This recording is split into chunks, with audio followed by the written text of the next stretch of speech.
प्रयास करिएगा एकादशी जब भी करें तो द्वादशी से जुड़ी हुई करें, दशमी से जुड़ी हुई एकादशी कम करें। जो वैष्णवों की एकादशी कौन सी होती है? जो एकादशी द्वादशी से जुड़ी हो, दशमी से नहीं। दशमी से जुड़ी हुई एकादशी व्रत कहलाती है और द्वादशी से जुड़ी हुई एकादशी पुण्य फल प्रदान कर कर वैष्णवों को भगवान के चरण में छोड़ आती है। इसलिए एकादशी द्वादशी से जुड़ी हुई होना चाहिए।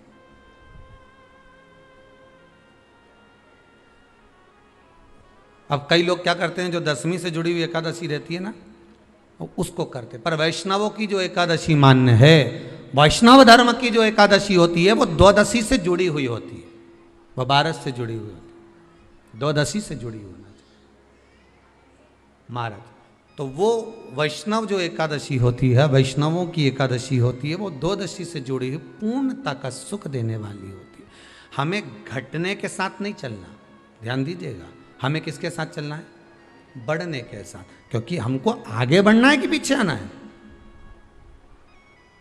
वैष्णव आगे बढ़ता है, वैष्णव का धर्म है कि अग्रण्य भाव में चले, इसलिए वैष्णवों की जो एकादशी होती है वो आगे की ओर जाती है, अग्रण्य भाव में बढ़ने वाली, द्वादशी की ओर प्रवेश करने वाली, अर्थात हमारे कदम उन्नति की ओर बढ़े, हमारे कदम आगे वैभव की ओर बढ़े, संपदा की ओर बढ़े और भगवान के चरणारविंद की ओर बढ़े, ना कि पीछे की ओर हटे। हम दशमी के साथ मिली हुई एकादशी ना करें, हम द्वादशी के साथ मिली हुई एकादशी।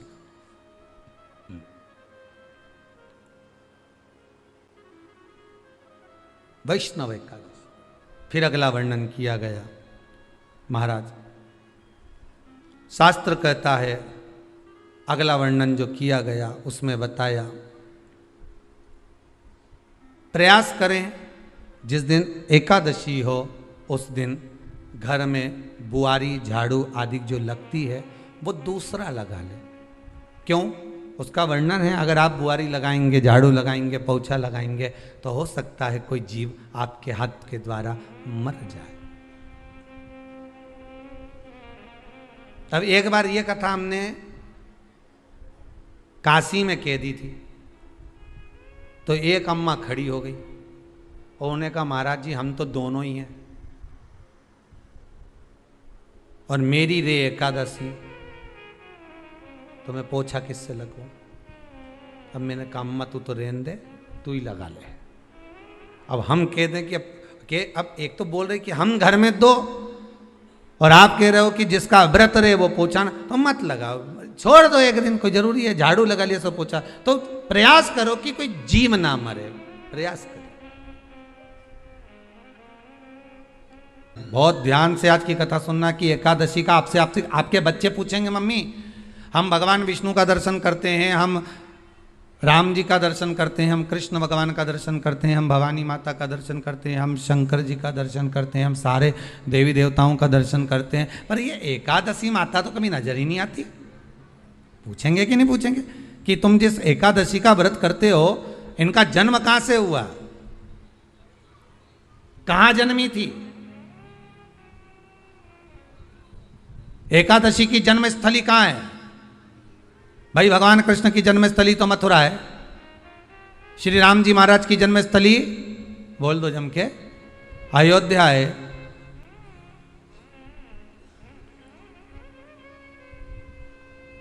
कोई आपसे पूछ ले कि एकादशी की जन्मस्थली कहाँ है, तो आधे लोग तो बाल खुजाने में लग जाएंगे कि एकादशी आखिर पैदा कहाँ हुई थी, जन्म कहाँ लिया था, इसका जन्म हुआ कहाँ था, कहाँ जन्मी थी ये।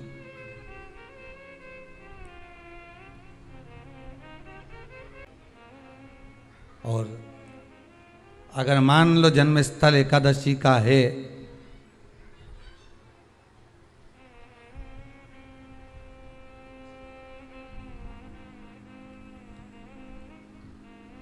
और एकादशी अगर जन्मी है, उसका जन्म हुआ है और दुनिया के लोग इतना व्रत करते हैं, उपवास करते हैं,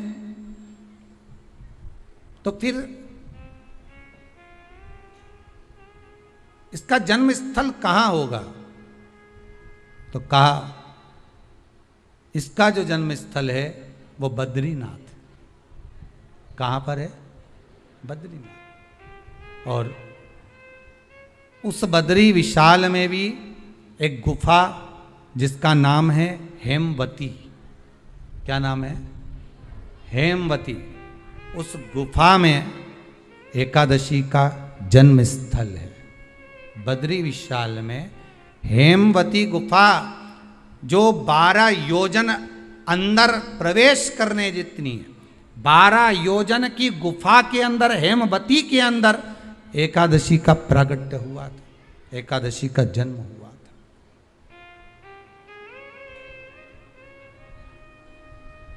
अब तो बता सकते हो ना कि कोई पूछे कि राम जी का जन्म अयोध्या में हुआ, भगवान कृष्ण का जन्म मथुरा में हुआ, और कोई पूछ ले आपका जन्म कहाँ हुआ था, अपन कह सकते ना सीहोर में हुआ हमारा। और आपसे कोई पूछे कहाँ हुए तो कहीं इंदौर में हुए, कि देवास में हुए, कि भोपाल में हुए, कि मुंबई में हुए, कि पूना में हुए, आपका तो बता दोगे। पर बच्चे आपसे पूछ ले मम्मी तू इतनी एकादशी का व्रत करती है, एकादशी का तू व्रत करती है, और सबको करा देती है कि वल्लभ कुल की एकादशी करो, भले बकरी जैसे चरो पर एकादशी करो, और सबको एकादशी कराया। तो कोई पूछ ले कि एकादशी का जन्म कहाँ हुआ था, तो आप कह सकते हो कि बद्री विशाल में, हेमावती में, बद्री विशाल के हेमवती गुफा के अंदर जो 12 योजन की गुफा है, उस गुफा में एकादशी का जन्म हुआ। कब हुआ?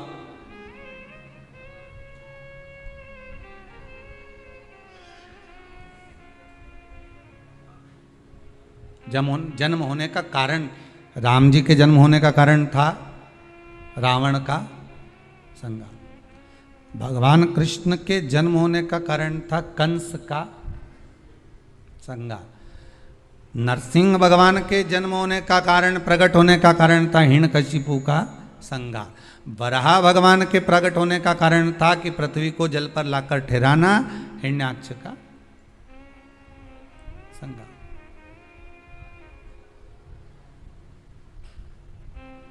तो फिर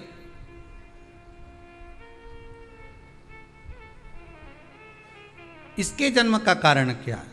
तो कहा इसके जन्म का केवल एक कारण है। सतयुग में, अब एक और बात का बहुत ध्यान दीजिएगा महाराज, सतयुग एक बार नहीं हुआ कि तुम सोचो कि सतयुग के बाद में द्वापर, त्रेता आ गया, त्रेता के बाद द्वापर आ गया, द्वापर के बाद कलयुग।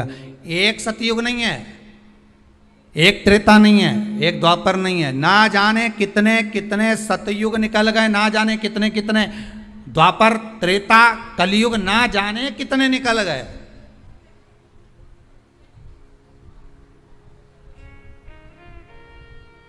और आप और हम जैसे भी इस पृथ्वी पर ना जाने कितने, अरे जम के तो बोलो, निकल गए। पृथ्वी वहीं की वहीं है, जिस मकान में रहते हो वो मकान भी वहीं की वहीं है। बस कभी कभी एकदम प्लाट हो जाता है, फिर उस पर वापस बन जाता है, फिर क्लीन, फिर बन गया, फिर क्लीन, फिर बन गया। ना जाने कितने कितने कितने कितने जन्म हम ले चुके हैं, और हमारे भी आगे का जन्म कितने जन्म होते रहेंगे। जमीन वहीं की वहीं रह जाएगी और अपन चले जाए, बस वो जगह वहीं रह गई।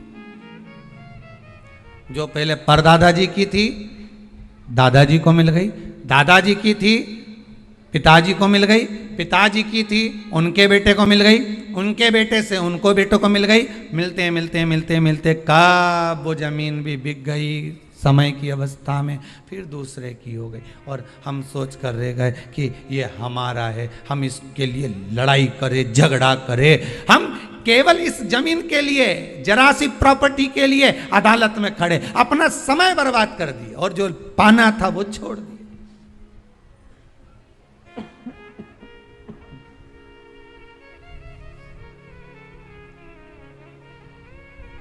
जो पाना था वो छोड़ दिया हमने।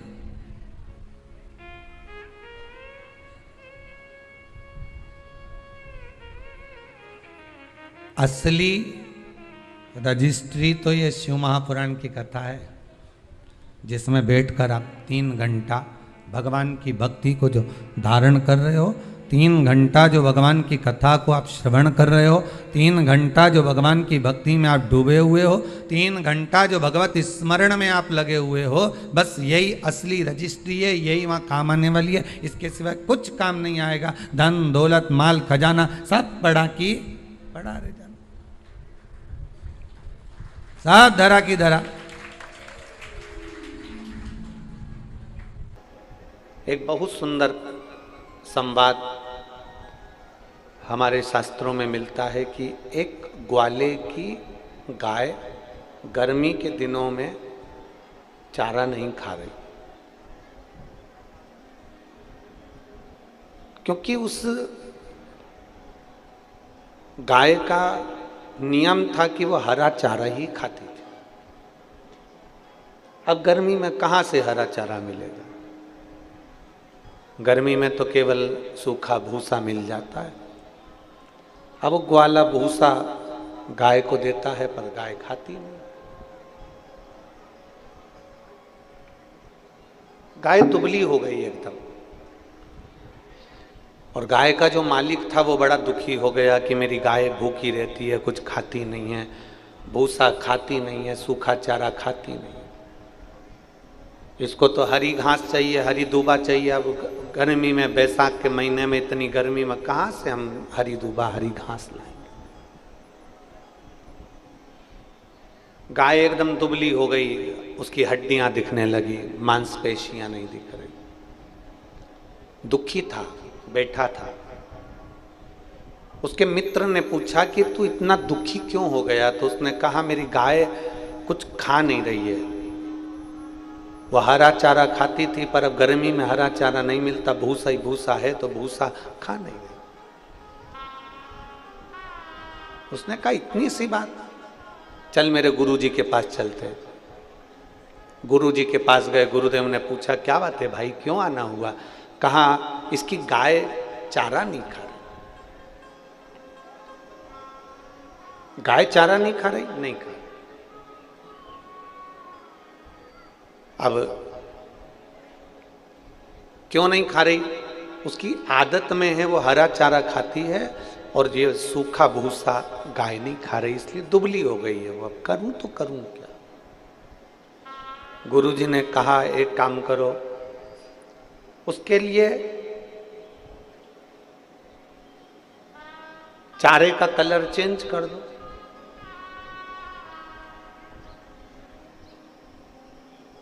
व्यक्ति ने कहा इतने सारे चारे का कलर कैसे बदलूंगा मैं? गुरुजी ने कहा चारे का कलर चेंज करने के लिए चारे में कलर डालने की जरूरत नहीं है। गाय की आंखों पर हरे कलर की पन्नी चढ़ा दो, तो वो जो पन्नी से देखेगी तो उसको चारा ही हरा ही नजर आएगा, तो वो खा लेगी।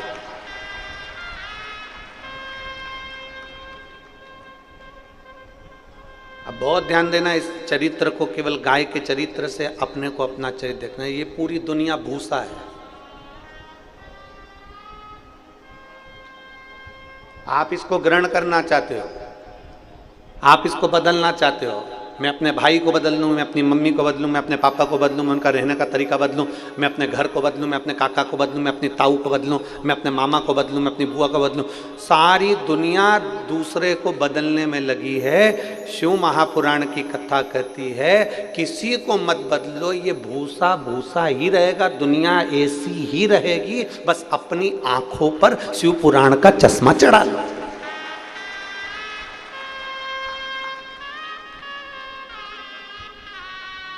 दुनिया बदल सकते हो क्या आप? जम के बोलो जरा। नहीं बदल सकते।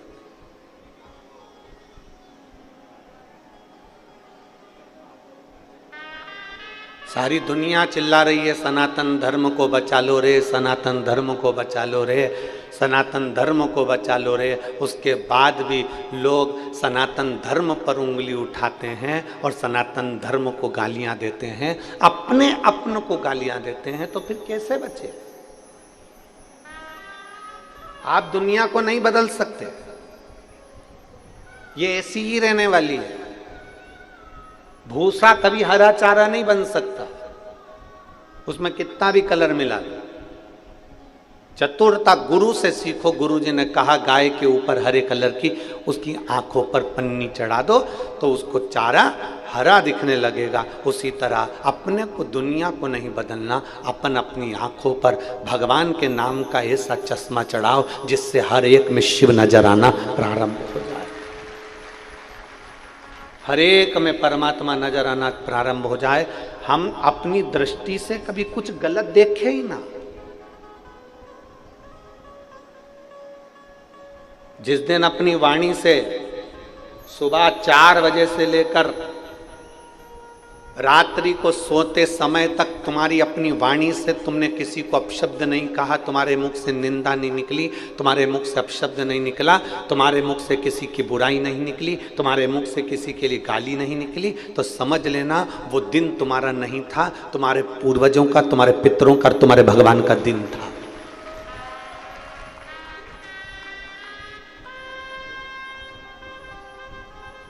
एक छोटी सी डायरी अपने पास रखो और दिन भर में कितने लोगों की निंदा करते हो उसको लिख कर रखो कि मैंने आज 4 निंदा करी है, मैंने कितने लोगों को गाली दी, मैंने कितने लोगों को अपशब्द कहा। ये वाणी जो दी है ना परमात्मा ने, ये भजन करने के लिए दी है। बड़ी मुश्किल से मिली है ये वाणी। किसी गूंगे व्यक्ति से पूछना कि उसको वाणी की कीमत क्या होती है। किसी गूंगे व्यक्ति से पूछना कि वाणी की कीमत क्या है, वो आवाज निकालने के लिए, बोलने के लिए आंख से आंसू बहाता रहता है। इन कानों की कीमत, किसी बहरे व्यक्ति से पूछना कि इन कानों की कीमत क्या है। मशीनें लगाता है, ऑपरेशन कराता है, इसके बाद भी उसकी कान की आवाज नहीं आती, वो भ्रम जैसा रहता है, एकदम किसी से बोलता नहीं, चालता नहीं। नैनों की कीमत, कभी जिसकी आंखें नहीं है, जो नेत्रों से विहीन है, उससे पूछो कि आंखों की कीमत क्या होती है। तरसता है ये दुनिया का नजारा देखने के लिए। मेरे भोले बाबा ने तो आपको जीवान भी दी है अच्छा बोलने के लिए, कान भी दिए हैं शिव पुराण सुनने के लिए, और नेत्र भी दिए हैं भोलेनाथ का दर्शन करने के लिए। उसके बाद भी हम अपनी जिह्वा का प्रयोग अगर गलत शब्दों में करें, अपन अपनी जिह्वा का प्रयोग अपन किसी की निंदा में करें, किसी की बुराइयों में करें, तो भगवान ने हमें शरीर बनाया भगवान के भजन के लिए और हमने उसको लगा दिया गलत काम के लिए।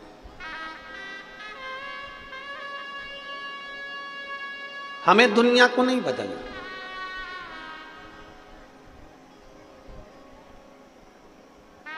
एक पत्र कल आया था और उसमें एक बहन ने लिखा था, गुरुजी आपने सबको मंदिर जाना सिखा दिया। गुरुजी आपने कई नवयुवक बेटा बेटियों को बदल दिया। मैं हाथ जोड़कर निवेदन करूंगा, कभी ये मत कहना कि हमने बदल दिया। वो तो आपने अपनी आंखों पर शंकर की शिव पुराण का चश्मा लगा लिया, इसलिए तुम्हें दुनिया बदली बदलाई नजर आ रही है। सियोर वाले महाराज की सामर्थ्यता नहीं है कि वो किसी को बदल दे।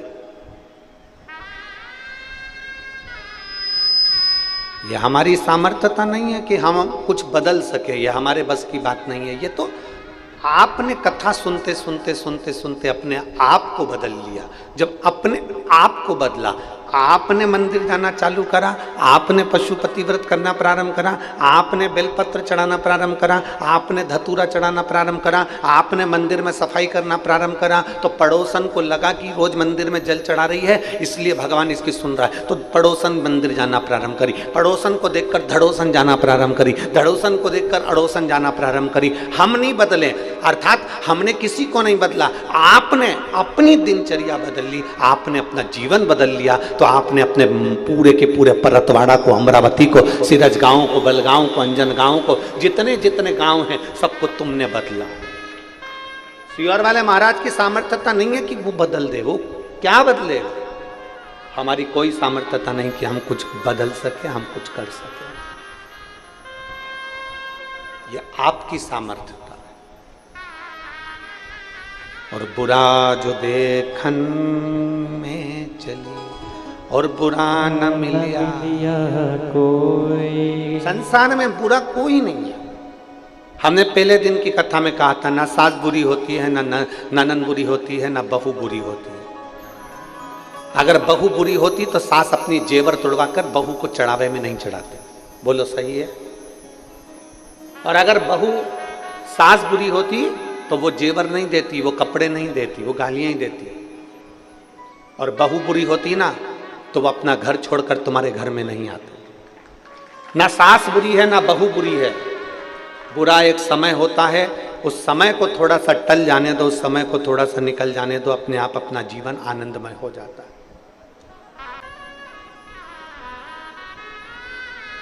हमारे जैसे नहीं थे परशुराम भगवान की, हम भटक जाते हैं अपने गुरु के पथ से। किसी ने कह दिया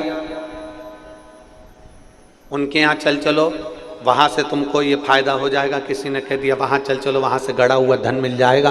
किसी ने कह दिया वहां से सोना चांदी मिल जाएगा। किसी ने कह दिया वहां पर तुम्हारा भाग्य बदल जाएगा। किसी ने कह दिया वहां चल चलो, वहां पर कोई चमत्कार हो जाएगा। किसी ने कह दिया वहां चल चलो, वहां से कुछ अच्छा मिल जाएगा। और हम भटकते रहे ना। हमने पहले एक कथा में कहा था, आप लोगों के स्मरण में है कि नहीं हमें नहीं मालूम। परतवाड़ा की मेरी जीजियां अगर रोज कथा सुनती होंगी तो उनके स्मरण में होगा। हमने कहा था पत्रिका, जन्म पत्रिका बदल कर देख ली, वास्तु वाले से पूछकर घर बदल कर देख लिया, दुकान बदल कर देख ली, कपड़े बदल कर देख लिए, अंगूठियां बदल कर देख ली, कलर बदल कर देख लिया, सोने वाला कमरा बदल कर देख लिया, जिस कमरे में सोते हो पलंग पर सोने की दिशा बदल कर देख ली। और तो भी तुम्हारे ग्रह अगर नहीं सुधरे तो फिर एक बार अपने आप को बदलने का प्रयास करना, महादेव कृपा कर दो। अभी तक अंगूठी बदली थी, पत्रिका बदली थी, सोने की दिशा बदली थी, मकान बदला था, कमरा बदला था, दुकान बदली थी, सब कुछ बदल कर देख लिया। अब अपने आप को बदलो। अब ऐसा मन बना लो कि अब मैं कहीं नहीं भटकूंगा। मैंने बहुत लोगों से मिल लिया, बहुत लोगों के दरवाजे पर चले गया, बहुत लोगों से बात कर ली, अब मुझे नहीं भटकना। अब मुझे केवल देवाधिदेव महादेव के दरवाजे पर जाकर एक लोटा जल चढ़ाना है। और उस जल को जब तक चढ़ाता रहूंगा जब तक मेरा महादेव नहीं सुनेगा। कभी तो सुनेगा। कड़प नाम का डाकू मुंह में पानी भरकर शंकर पर पिचकारी चला देता है, मुंह का पानी डाल देता है और मेरा महादेव प्रकट होकर उसको दर्शन दे जाता है। तो इतना सरल देव और कहां मिलेगा?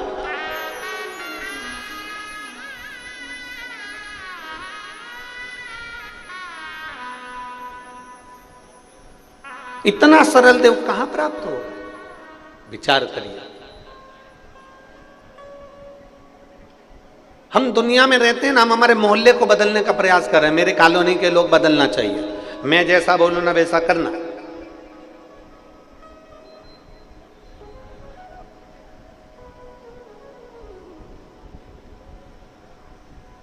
घर के लोग नहीं बदल पा रहे हैं तो कॉलोनी के क्या खाक बदलेंगे? अरे बोलो तो जरा जम के, सही है कि गलत?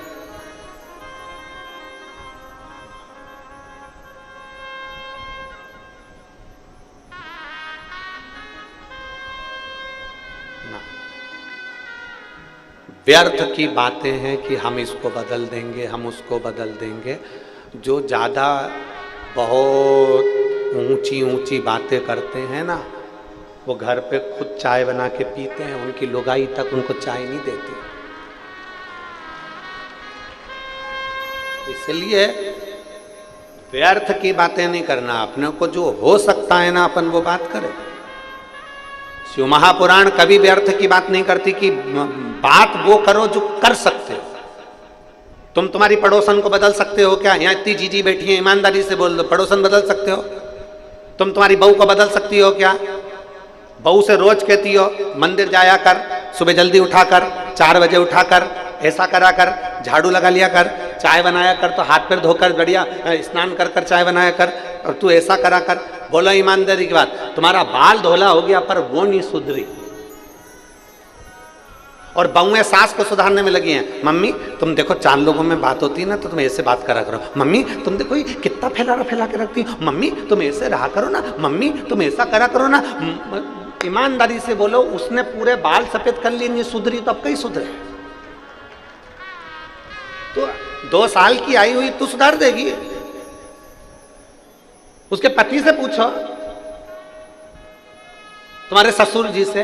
और फिर क्या, मम्मी ऐसी रहती, पापा तुम कुछ नहीं बोलते? पापा कहेंगे श्रीमन नारायण नारायण हरि।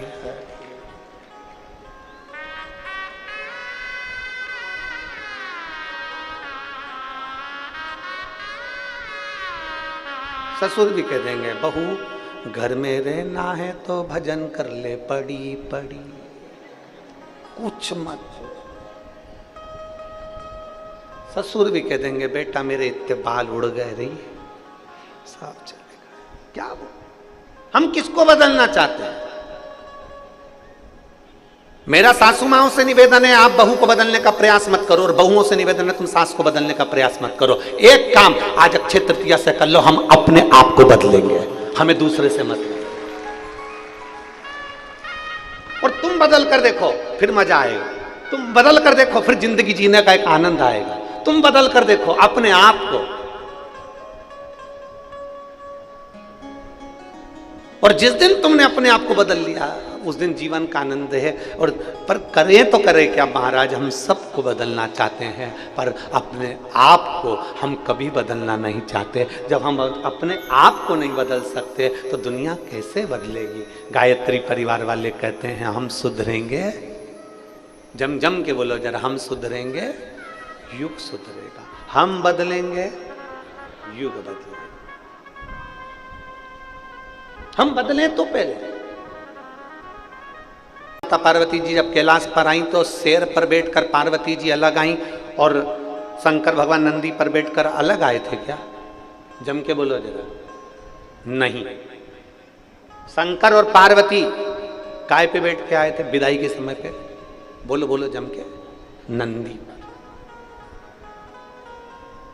शिव जी ने पार्वती जी का हाथ पकड़ा और नंदी पर बिठाया। नंदी कौन? श्रीमद् भागवत में नंदी को क्या कहा गया? शिव महापुराण में नंदी को क्या कहा गया? नंदी कौन? धर्म। बेल कौन? धर्म।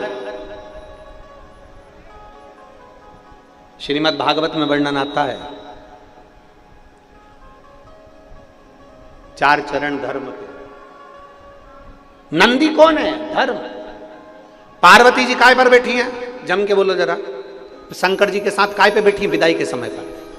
सब बोलो जितने बैठे हो यहां पर, नंदी पे। अब आपको बोलना नंदी पर नहीं, अब आपको बोलना है धर्म पर। पार्वती जी काय पर बैठी हैं? धर्म पर। नंदी मतलब दर्द। शिव जी को क्या पड़ी थी? उन्होंने डोली में नहीं बिठाया, उन्होंने रथ पर नहीं बिठाया, उन्होंने शेर पर नहीं बिठाया। शंकर भगवान ने पार्वती जी को नंदी पर बिठाया, धर्म पर बिठाया। क्योंकि अभी तक ये पार्वती केवल एक साधारण सी नारी थी। मेरे साथ शादी हो गई, मेरी घरवाली हो गई, मेरी पत्नी हो गई, पर अभी ये धर्म पर नहीं बैठी। जिस दिन ये धर्म पर बैठ जाएगी तो ये धर्म पत्नी बन जाएगी।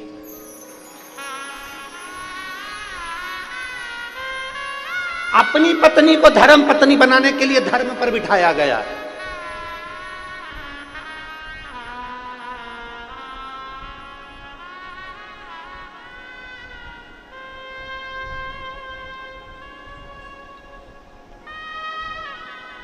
अब आजकल की बहुएं पति के साथ में आती हैं कार में, इसलिए उनका अहंकार कमी नहीं होता,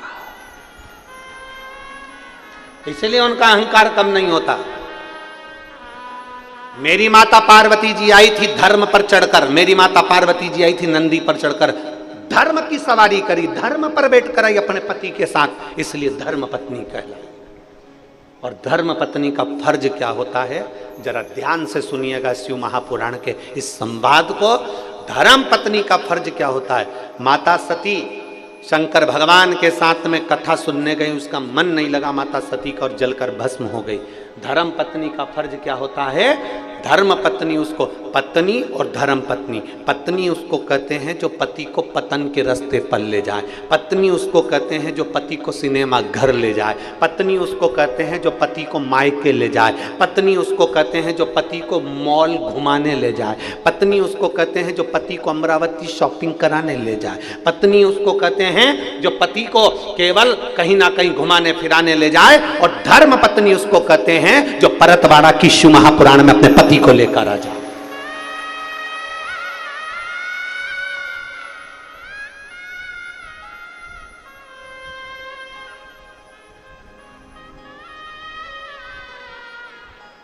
यहां इतनी बैठी हैं, आपसे निवेदन है 7 दिन में कम से कम 1 दिन धर्म पत्नी बनने का प्रयास करना। कितने दिन? 1 दिन। अपने पति के रोज कहना, सुनो परतवाड़ा में कथा चल रही है, अपने गांव में कथा चल रही है, 40 किलोमीटर, 100 किलोमीटर, 150 किलोमीटर, चलो अपन सुन के आते हैं। नहीं, फुर्सत नहीं है, सीजन का टाइम है, अक्षय तृतीया का समय है, शादी ब्याह का समय है, नहीं मैं नहीं जाऊंगा। रोज कहो, रोज प्रार्थना करो, सुनो तो सही, अब की बार मुझे कहीं मत भेजना, पर मुझे कथा में तो लेकर चलो। तू चली जाना, किसी के साथ पड़ोसन जा रही होंगी, ये जा रही होंगी, सहेली जा रही होगी ना, तुम चलना पड़ेगा, तुम्हें चलना है। 7 दिन भले तुम 6 दिन अकेली आ गई, पर 1 दिन अपने पति को लेकर आना। क्यों? क्योंकि देखो पति कमाता है, लाता है, तुम्हारे हाथ में देता है। वो कितना दुकान पर झूठ बोलता होगा, कितना कपट करता होगा, अपने परिवार को पालने के लिए क्या क्या करता होगा, ये पति जानता है। पर तुम धर्म पत्नी हो, अपने पति को अगर 7 दिन में से 1 दिन विश्व महापुराण की कथा में लेकर आ गए, तो खुद भी बैकुंठ गई और पति को भी बैकुंठ लेकर गई है, कहीं भटकने नहीं दिया है। सावित्री का पथ तुम्हारा पथ है, अनसुईया का पथ तुम्हारा पथ है, जानकी जी का पथ तुम्हारा पथ है, राधा जी का पथ तुम्हारा पथ है। वो पथ तुम्हारा छूटना नहीं चाहिए।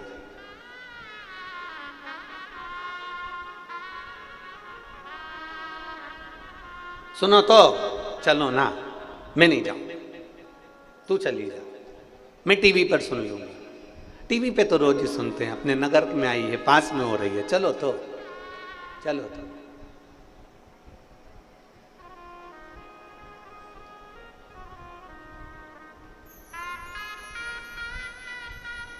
थोड़ा चिड़चिड़ करेगा, गुस्सा करेगा, क्रोध करेगा, उनसे कहना चलो अच्छी बात है, तुम कथा में नहीं चलो, कोई बात है, मत चलो, पर मेरे साथ शंकर के मंदिर तो चलो, उतना ही चलो, बहुत।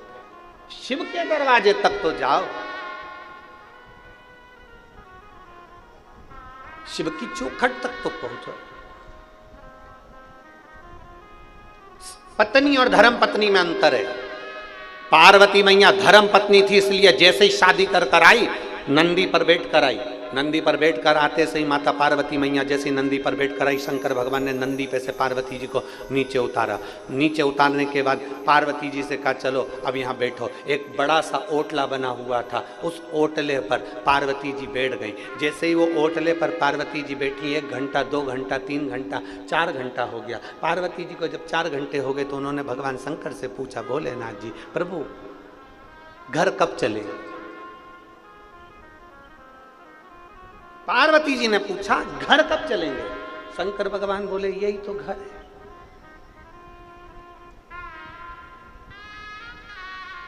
यही तो घर है।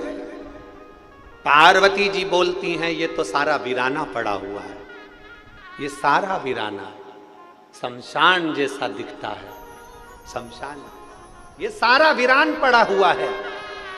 मेरे भोले बाबा कहते हैं पार्वती सुन, धर्म पत्नी का लक्षण होता है, एक श्रेष्ठ नारी का लक्षण होता है, अपना पति का घर कैसा भी होना, वो वीराना भी होना, तो उसको स्वर्ग जैसा बनाने की जवाबदारी उसकी धर्म पत्नी की होती है।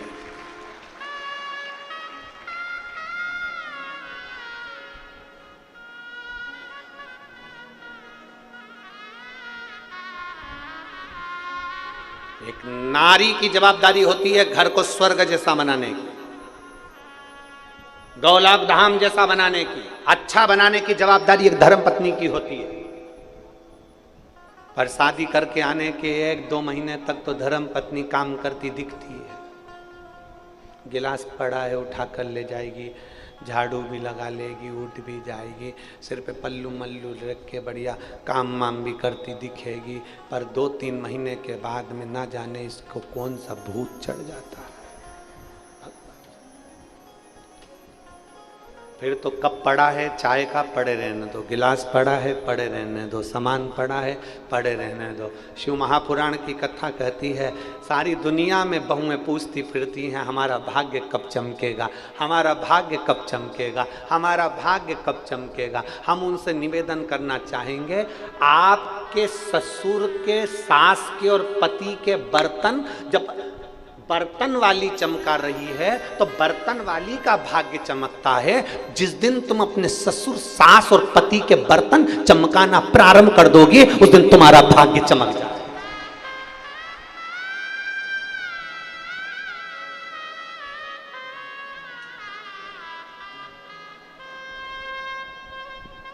बर्तन कौन चमका रहा है तुम्हारे घर के अंदर?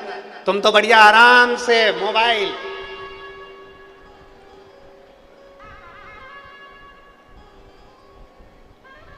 कथा में गई थी, सेल्फी ली थी, मेरा अच्छा नहीं आया।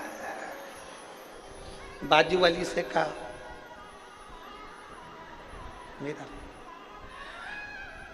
मेरा भी आना चाहिए, और इतने में तीसरी आ गई, मेरा भी आना चाहिए। जैसे सेल्फी में फोटो ढूंढ रही हो कि मेरा भी आना चाहिए, उसी तरह अपने आप में गौरवान्वित होना कि मैं शंकर के मंदिर में जाती हूं तो मेरा फोटो भोलेनाथ जी के पास में भी है, मेरा फोटो भी भोलेनाथ जी के पास में है।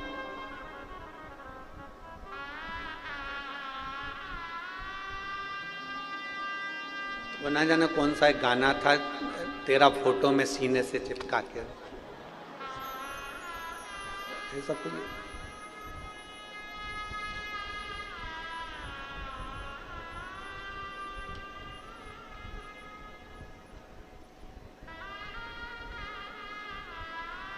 वो कहते हैं ना,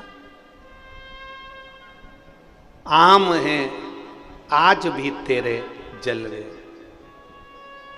आम है आज भी तेरे जलवे, पर कोई देख सकता नहीं। आम है आज भी तेरे जलवे, पर कोई देख सकता नहीं।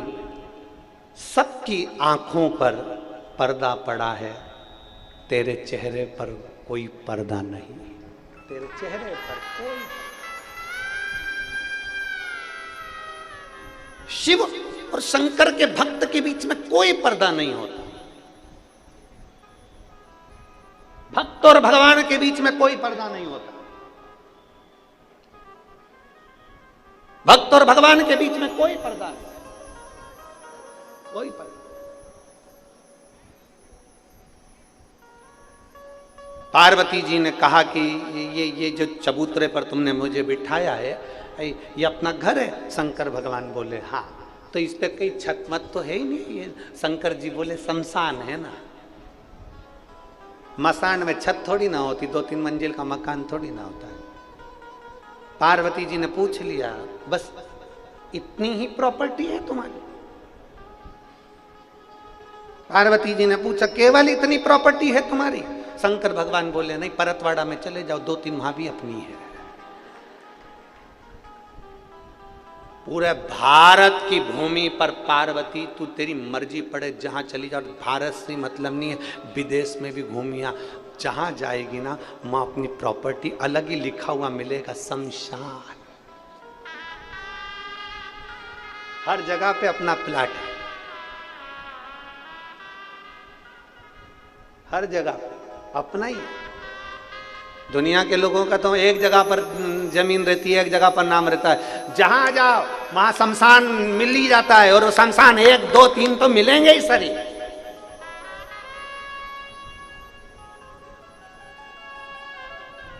हर जगह अपनी प्रॉपर्टी है।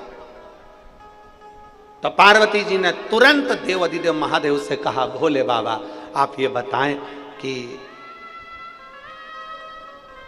आप रहते कहां? शंकर भगवान से पूछ लिया पार्वती ने, आप रहते कहां हो? ये धर्मपत्नी पति से पूछती है, क्यों 10 बजे तक आ रहे हो, कहां थे? पत्नी पति से बात पूछती है, तुम 11 बजे तक आ रहे हो, कहां थे? और कई कई नहीं पूछती है तो भगोने जैसा मुंह करके पति समझ जाता है।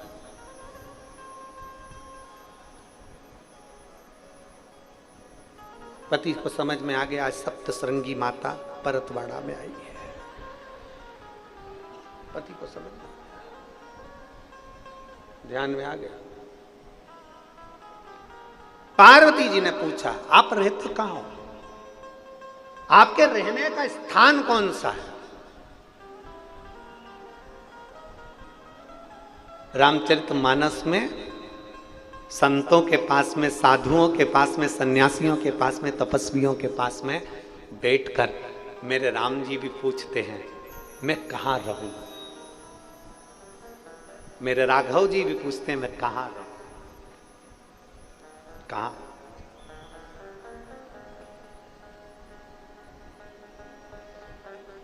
पार्वती जी ने पूछा तुम रहते कहां हो, कहां रहते हो? शंकर भगवान ने कहा,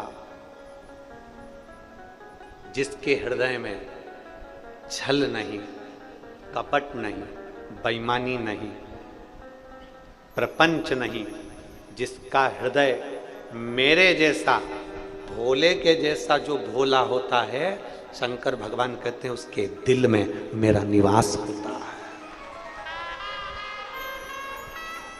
उसके हृदय में मेरा निवास है। मुझे ढूंढने के लिए कहीं मत जाना। शंकर भगवान की कथा कहती है शिव को ढूंढने के लिए कहीं मत जाओ, कंकर में शंकर है। शंकर भगवान को ढूंढने के लिए कहीं मत जाओ, एक एक पत्ते पत्ते में शिव है। शंकर भगवान को ढूंढने के लिए कहीं मत जाओ, एक एक जीव में शंकर समाया हुआ है, कंकर में शंकर समाया हुआ है, एक एक अणु अणु में शिव है, एक एक तत्व में शिव है।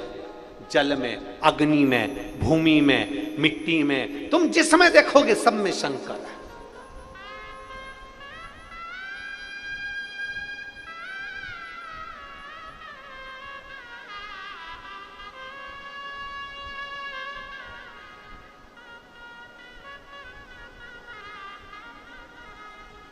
हर जगह उसका ही नूर है, प्रत्येक जगह पर वही नजर आता है, प्रत्येक जगह। ऐसा कोई स्थान बचा ही नहीं जहां शंकर नहीं हो, ऐसा कोई स्थान बता दो जहां शिव नहीं हो। चराचर में, प्रत्येक जीव में, हर जगह पर शंकर है। वो कहते ना, बखान क्या करूं मैं राहों के ढेर का, कपटी भभूत में खजाना कुबेर का। हे गंगाधार मुक्ति द्वार ओमकार तू, भोले ओमकार तू, आयो शरण तिहारी शंभु तार तार तू। तेरी कृपा बिना नहीं ले एक भी अणु, लेते हैं श्वास तेरी कृपा से तनो तनो। हे गंगाधार मुक्ति द्वार ओमकार तू, भोले ओमकार तू, आयो शरण तिहारी शंभु तार तार। उसके बिना एक पत्ता नहीं हिल सकता। हम जब यहाँ आए थे जायसवाल जी के यहाँ कथा करने के लिए, जब पहुँचे थे 5 तारीख की शाम को, तो हमने जायसवाल जी से एक ही बात कही थी कि ओम प्रकाश जी हों चाहे प्रकाश जी हों, हमने इनसे एक ही बात कही थी, ये कथा करवाने वाला देवाधिदेव महादेव है, बाचने वाला देवाधिदेव महादेव है और सुनने वाला देवाधिदेव महादेव है। किसी की सामर्थ्यता नहीं है।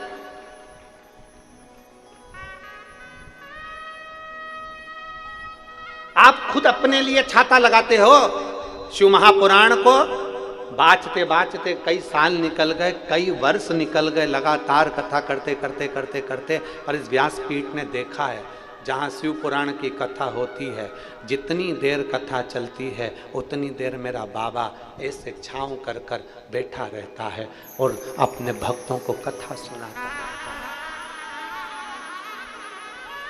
उसके आने का एहसास वो कराता रहता है। कभी पानी गिरेगा, कभी हवा चलेगी, कभी ऐसा, कभी पास में से हवा की तरंग निकल कर जाएगी, कभी ऐसा लगेगा कि कोई इतना सुगंधित हवा हमारे बाजू में से निकल कर गई, उसमें सुगंध आ रही थी, कौन निकल कर गया आप जान नहीं सकोगे। मेरा महादेव हर पल हर घड़ी इस, हम कहते हैं, लोग कहते हैं शिवपुराण कहाँ होती है, हम कहते हैं जिस भूमि पर शिवपुराण होती है उस भूमि को मेरा महादेव कैलाश पर्वत बना देता है, उस स्थान को कैलाश बना देता है।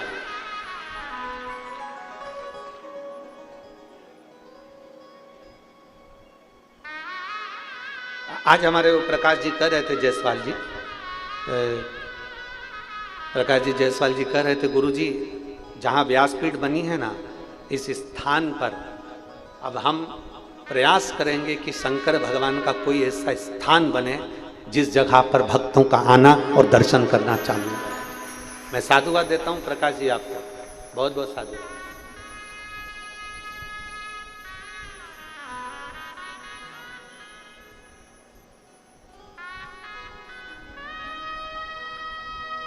भगवान शिव स्वयं, कोई दूसरे की सामर्थ्यता नहीं है। शंकर भगवान माता पार्वती जी से कर रहे हैं, एक नारी का कर्तव्य है अपने परिवार को सुख प्रदान करना, एक नारी का कर्तव्य है अपने परिवार को एक अच्छा बनाने का प्रयास करना, स्वर्ग जैसा घर अच्छा बनाने का प्रयास करना नारी कर सकती है, दूसरा कोई नहीं करे, केवल नारी करे।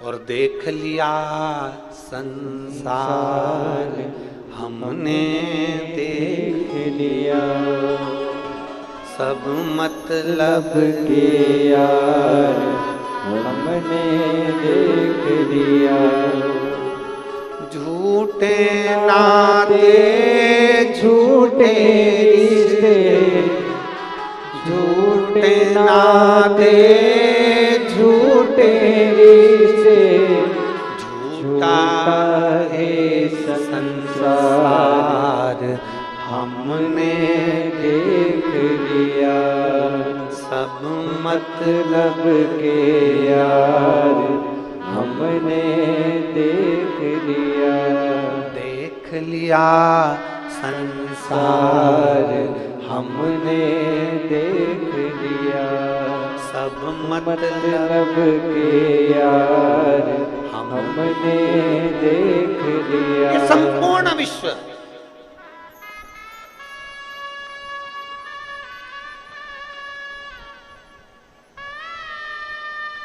तुम्हारे सुख के, तुम्हारी संपत्ति के बंटवारा होता है ना,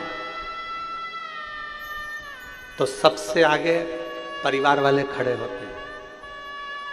हमने पहले कथा में कहा था, आपके स्मरण में होगा,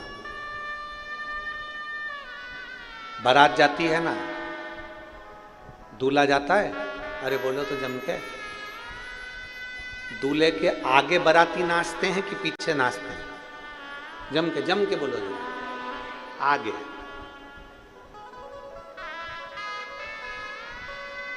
सुख में परिवार वाले, संपत्ति में परिवार वाले सबसे आगे होते हैं।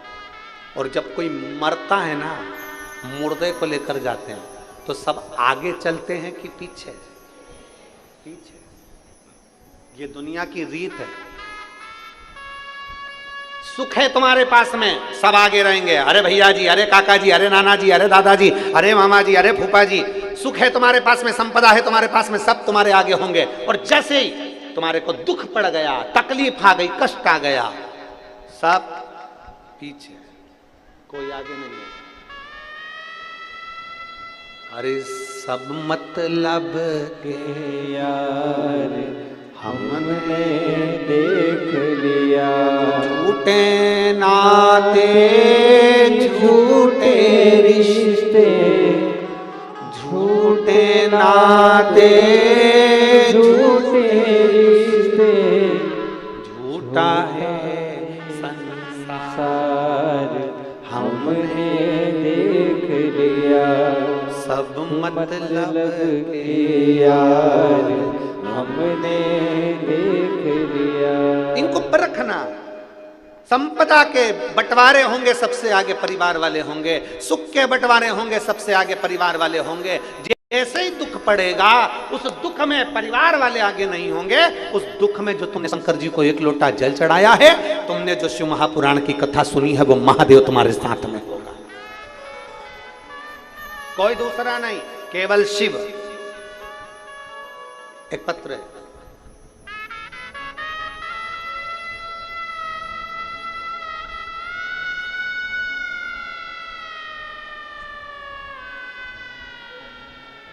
नीलेश कृष्ण राव तिखिले, मैं रविनगर परतवाड़ा का निवासी हूँ। मेरा मोबाइल नंबर ये है, कहीं बैठे हो तो हाथ हिला सकते हैं, अगर कहीं बैठे हो तो हाथ हिला सकते हैं। मैं नीलेश कृष्ण राव तिखिले, मैं रविनगर परतवाड़ा का निवासी हूँ। मेरा मोबाइल नंबर ये है, कहीं बैठे हो, इधर है क्या, हाथ हिला, आ जाओ, एक बेलपत्र ले जाना, आ जाओ। परतवाड़ा का निवासी हूँ गुरुदेव। अचानक से मेरे कान के पीछे हिस्से में दर्द उठा और एक गांठ हो गई, गठान हुई, जिसके इलाज के लिए मैं परतवाड़ा और अमरावती के अस्पताल में गया। गुरुजी, जैसे ही डॉक्टर ने मेरे को ये देखा, तो देखते से डॉक्टर ने कह दिया इसका ऑपरेशन होगा, और ऑपरेशन होने के बाद ये गठान की जांच होगी। अब ये सुनकर मेरी पत्नी भी चिंता में आ गई और हम लोग भी बड़े चिंता में आ गए। और हम तुरंत आपकी कथा सुनते थे तो हमारे चित्तवृत्ति में ये मन था कि रुद्राक्ष मिल जाए और उसका जल और शंकर के मंदिर में जाना प्रारंभ करें। हम सीहोर गए, वहाँ से जल लाए और यहाँ वहाँ से रुद्राक्ष लेकर आए और शिव जी के मंदिर में जाना प्रारंभ कर दिया।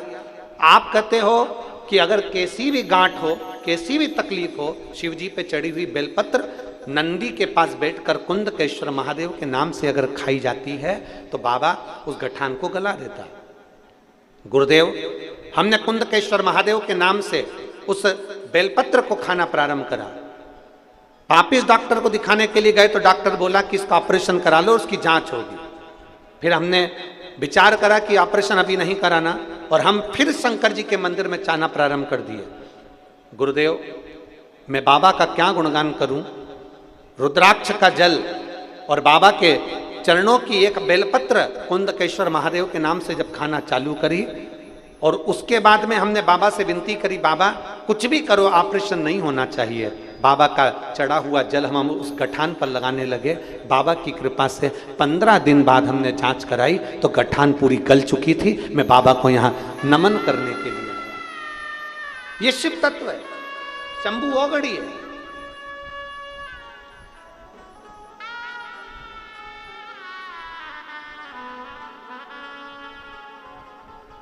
एक शिव पर करा हुआ भरोसा, भगवान देवादिदेव महादेव पर करा हुआ विश्वास,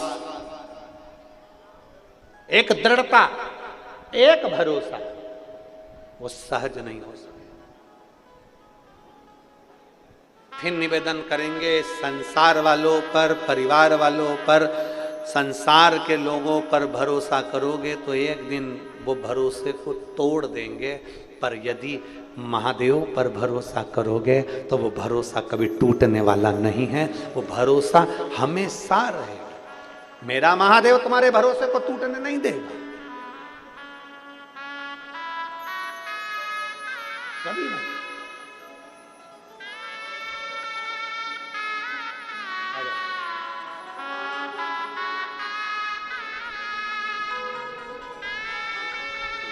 ठीक है,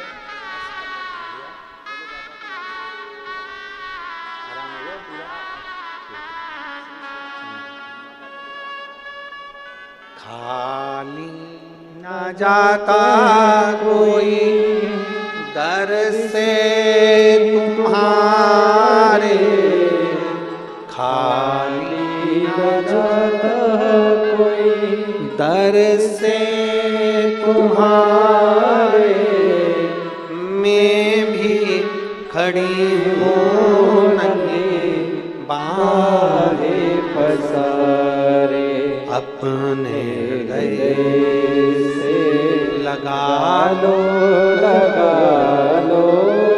गिरा जा रहा हूँ, उठा लो भोले अपने दर से अब तो न टालो, गिरी जा रही हो, उठा लो। शिव को समझना कठिन। पार्वती जी पूछ रही, भोलेनाथ कहां रहते हो, कहां?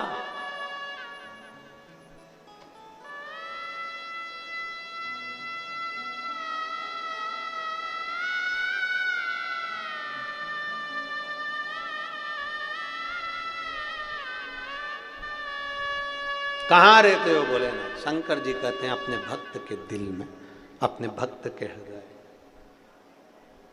यहां जितने बैठे हो ना, सबके दिल में शिव बैठा है।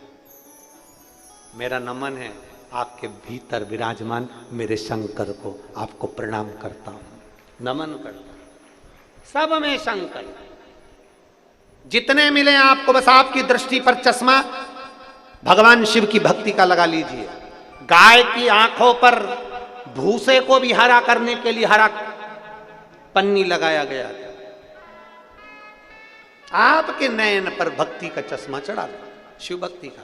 फिर दुनिया के लोग कुछ भी कहना, आग लगे बस्ती में अपन रहो मस्ती में, बोल बम का नारा है।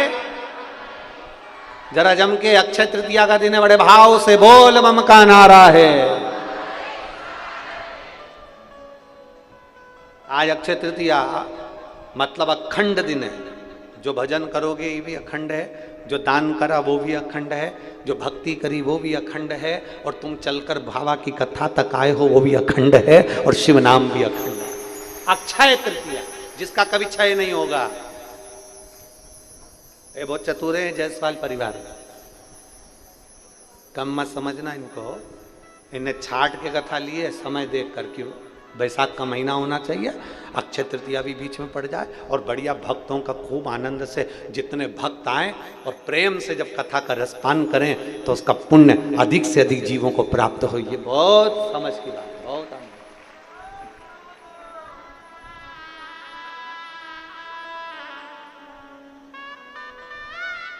महाराज शिव कथा कर रही है, भगवान शंकर का संवाद कर रहा है।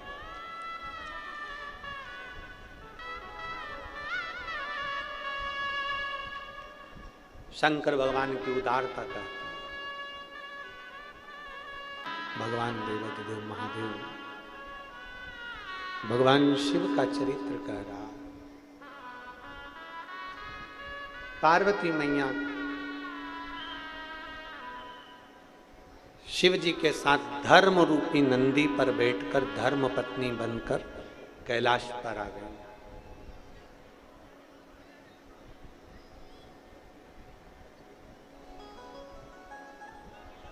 कैलाश क्या है?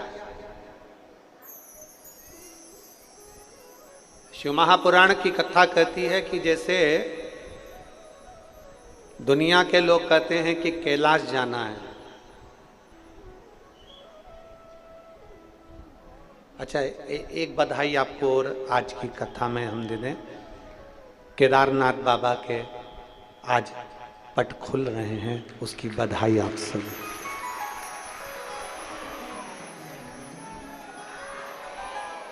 बोल बम का नारा है।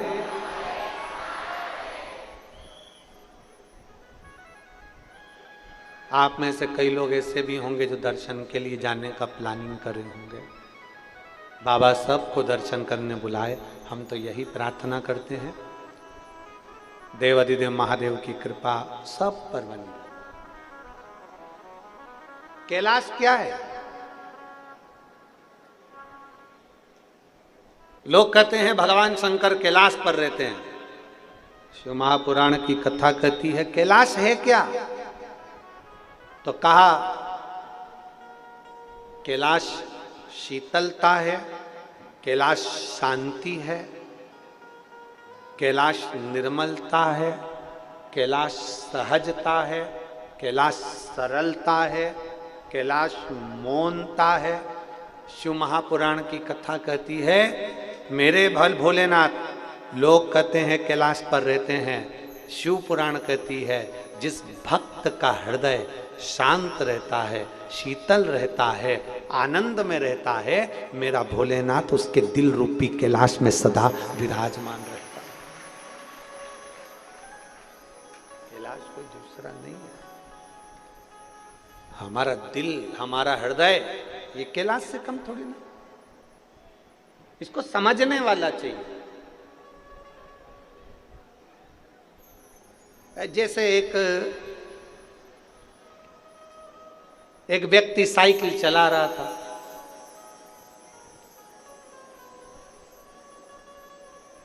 साइकिल चलाते चलाते आगे आगे एक बूढ़ी सी अम्मा जा रही थी और साइकिल उस बूढ़ी सी अम्मा में टकरा। अम्मा नीचे गिर गई। उठते से ही अम्मा ने बोला ब्रेक नहीं मार सकता था? साइकिल वाला बोला पूरी साइकिल तो मार दी।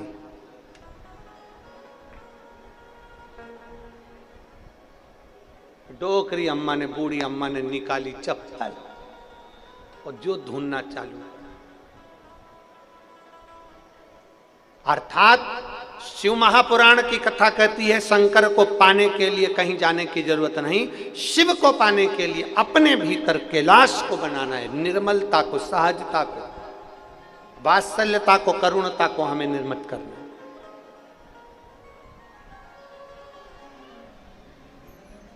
और शंभु शरणे पड़ी मांगू घड़ी रे घड़ी, दुख काटो दया करी दर्शन आपो। पार्वती और भगवान शंकर कैलाश पर विराजमान हो जाते हैं। कैलाश अर्थात अपने भक्त का हृदय। निर्मल मन सो मोहि पावा, मोहि छल छिद्र कपट ना। भगवान को पाने का सबसे सुंदर तरीका अपना दिल, हृदय।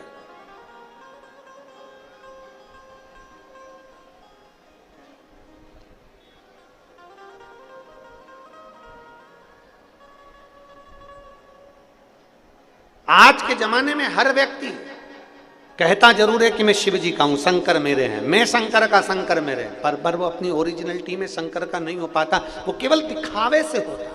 और तो भी शिव पुराण कहती है कैसे भी हो, दिखावे से हो चाहे कैसे हो, पर शंकर के हो तो।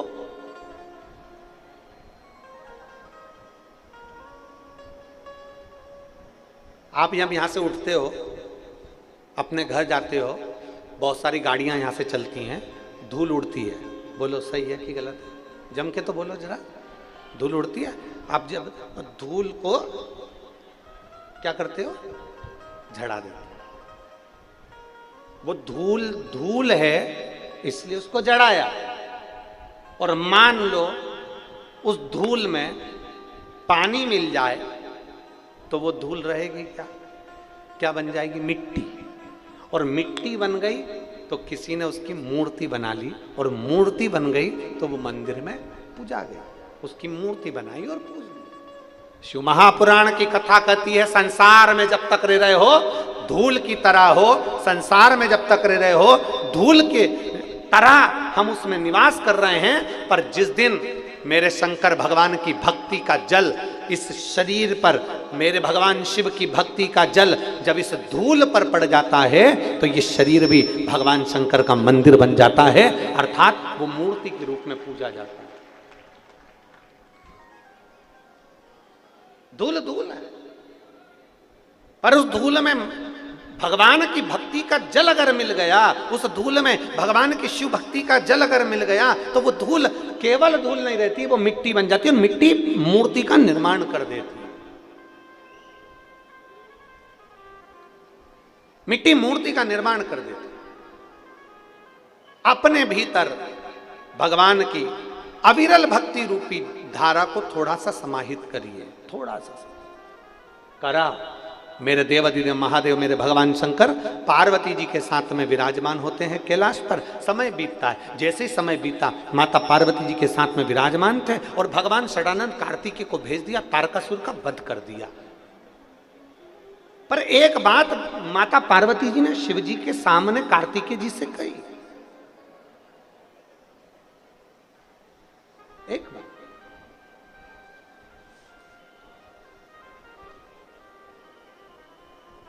हमारे बीच में माननीय श्री रवि जी राणा जी पधारे हैं, विधायक महोदय अमरावती। एक बार जोरदार ताली बजाकर उनका स्वागत वंदन।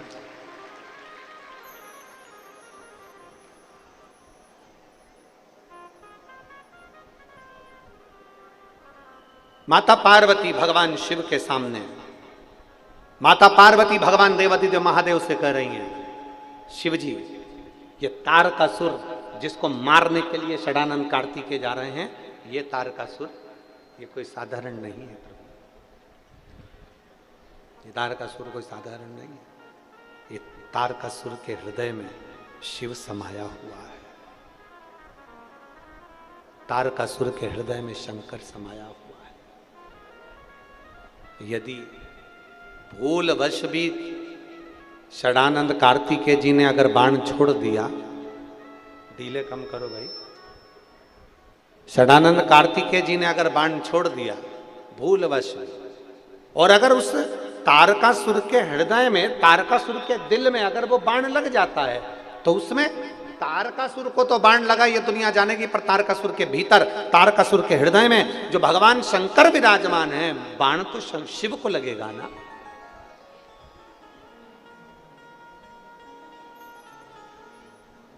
आज एक बात अक्षय तृतीया पे सीख कर जाइए इस कथा के पंडाल से, इस कथा के पंडाल से आज एक बात सीख कर जाओ। सब में शंकर को देखो, सब में शंकर। जब आप सब में शंकर को देखोगे ना, और अपने अंदर भी शिव को देखना, तो दुनिया के लोग अगर आपको गाली भी दे रहे हैं ना, दुनिया के लोग आपको ताना भी दे रहे हैं, दुनिया के लोग आपको अपशब्द भी कर रहे हैं, दुनिया के लोग आपको आड़ा टेढ़ा बोल रहे हैं, दुनिया के लोग अगर आप पर कमेंट्स कर रहे हैं, दुनिया के लोग आप पे उंगली उठा रहे हैं, दुनिया के लोग अगर आपको ताना दे रहे हैं, गाली दे रहे हैं, अपशब्द कर रहे हैं, ताना दे रहे हैं, तो ये मान कर चलना, जिस दिन आपने परख लिया कि मेरे भीतर भी शिव है और सबके भीतर शिव है, तो आपको समझ में आ जाएगा कि दुनिया के लोगों ने आपको गाली नहीं दी है, आपके अंदर बैठे हुए शंकर को अपशब्द कहा है। सारी समस्या का हल, जरा जम के बोलिए, सारी समस्या का हल जिस दिन समझ गए कि शंकर भगवान हमारे भीतर विराजमान हैं, हमको किसी ने गाली नहीं दी, हमको किसी ने अपशब्द नहीं कहा, हमको किसी ने ताना नहीं दिया, हमको किसी ने अपशब्द नहीं बोला, हमको किसी ने आड़ा टेढ़ा नहीं बोला, बोला तो देवाधिदेव महादेव को।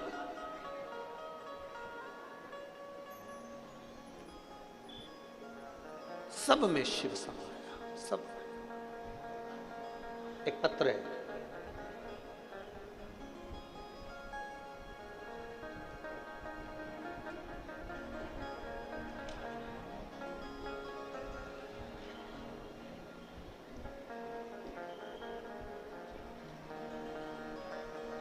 कुसुम बलीराम जी जारखोरे, मैं मानोरा में रहने वाली हूँ, तहसील मानोरा, जिला वाशिम। मेरा मोबाइल नंबर ये है, कहीं बैठे हो तो हाथ हिला सकते हैं, कहीं बैठे हो तो हाथ हिला सकते हैं। आ जाओ, एक बेलपत्र ले जाना, आ जाइए, आ जाओ, एक बेलपत्र ले जाइए। मेरे बड़े भाई बामन राव डाकोरे, उम्र 75 साल। उनको डॉक्टर को दिखाने गए थे तो गले में उनको कैंसर बता दिया था। नागपुर के दवाखाने में उनको भेजा गया, वहाँ कैंसर भी जो बताया गया था वो 3rd स्टेज का बताया गया था। फिर हमने डॉक्टरों का इलाज प्रारंभ करा, कीमो भी दिए गए, थेरेपी भी करी गई, उनकी बोलने की आवाज चली गई, वो बोल नहीं पाते थे। गुरुदेव बोलने साथ में उनको सुनना भी बंद हो गया, क्योंकि 75 वर्ष की आयु है और उनकी जो कीमो हुए उसमें उनकी आवाज भी चली गई और उनके कान की आवाज भी चली गई। हमने हमारे मानोरा में, हमारे घर के नजदीक शिव मंदिर में, आप जैसा कहते हैं कि शंकर पर विश्वास पूर्ण रखो, डॉक्टर तो ऑपरेशन का बोले, पर हमने ऑपरेशन ना कराते हुए हमने कहा कि अब जो करेगा वो देवाधिदेव महादेव करेगा। शंकर जी पर आश्रित कर हमने भगवान शंकर के मानोरा में ही शिव मंदिर में जाना प्रारंभ करा, पशुपतिनाथ का व्रत करना प्रारंभ करा, परिवार के व्यक्ति को सीहोर भेजा और सीहोर से रुद्राक्ष बुलवाया। रुद्राक्ष का जल शंकर भगवान को चढ़ाते और वो जल लाकर उनको जो नाक में नली लगी हुई थी उस नली से उनको बूंद बूंद दे देते। गुरुदेव डॉक्टर के हिसाब से वो नली उनकी कभी नहीं निकलना थी और उनका जो जीवन था वो थोड़ा सा था, क्योंकि कैंसर बहुत फैल चुका था। अब हम बाबा के आश्रित हो गए, हमने बाबा से प्रार्थना करी, बाबा इनको कष्ट बहुत है, ये नली निकलना चाहिए और कैंसर अब जो जांच आए उसमें कैंसर नहीं आए, ऐसी कृपा करना। सीहोर के रुद्राक्ष को तांबे के कलश में गलाकर शिव जी को चढ़ाते, पशुपति व्रत करते, शंकर पर चढ़ा हुआ जल लाते, बेलपत्र लाकर उनके पलंग के पास में रख देते। हम क्या गुणगान करें गुरुदेव। हमने जब दूसरी बार जांच कराई हॉस्पिटल में, रिपोर्ट बाबा ऐसी आई कि उस रिपोर्ट में कैंसर नील आया। हम बाबा को यहाँ धन्यवाद देने के लिए आए हैं, उनकी नली निकल गई और अब उनको मुख से ही वो खाने भी लगे और पीने भी लगे। हम बाबा को धन्यवाद देने के लिए आए हैं, बाबा को प्रणाम करने के लिए आए हैं।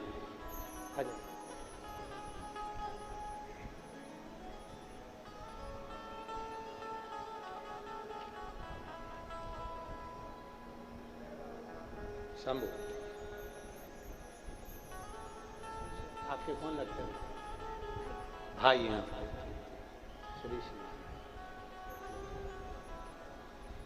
बेलपत्र उनको पहुंचा, ये आप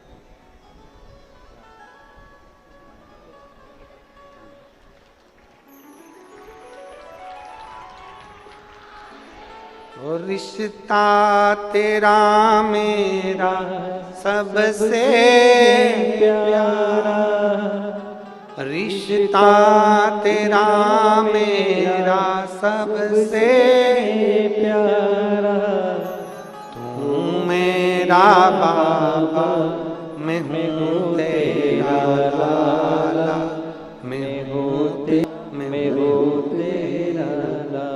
अब दिल से उसको, आप उसके पास में जा रहे हो, शंकर जी को एक लोटा जल चढ़ा रहे हो, तो भरोसा, ये विश्वास, ये दृढ़ता तुम्हारे अंदर होना चाहिए, ये भरोसा तुम्हारे भीतर होना चाहिए कि मेरा महादेव मेरी सुनेगा, मेरा महादेव मेरी झोली भरेगा। ये भरोसा अपने भीतर जागृत, एक विश्वास अपने भीतर जागृत। माता पार्वती जी बोल रही है, माता पार्वती जी ने शिव जी से कहा, निवेदन कर बाबा ये षडानंद कार्तिकेय जा रहा है। कार्तिकेय तुम जाओ, पर तारकासुर के हृदय में बाण नहीं लगना चाहिए। तारकासुर के हृदय में बाण नहीं लगना चाहिए, उसमें मेरा शिव बैठा है। परसों की कथा में कहा था, शंकर भगवान ओघड़दानी को कोई अपशब्द बोले, शंकर भगवान सह लेते हैं। शिव जी को कोई अपशब्द बोले, शंकर भगवान सह लेते हैं। शंकर भगवान को कोई ताना दे, शंकर भगवान सह लेते हैं। शिव महापुराण की कथा में परसों कहा था, शिव जी को ताना दिया, शिव जी को अपशब्द कहा, शंकर सह लेते हैं। और शिव पुराण कहती है, शंकर के भक्त को कोई कुछ कहे तो शंकर सह नहीं पाते। शिव नहीं सह सकते, ओघड़दानी नहीं सह।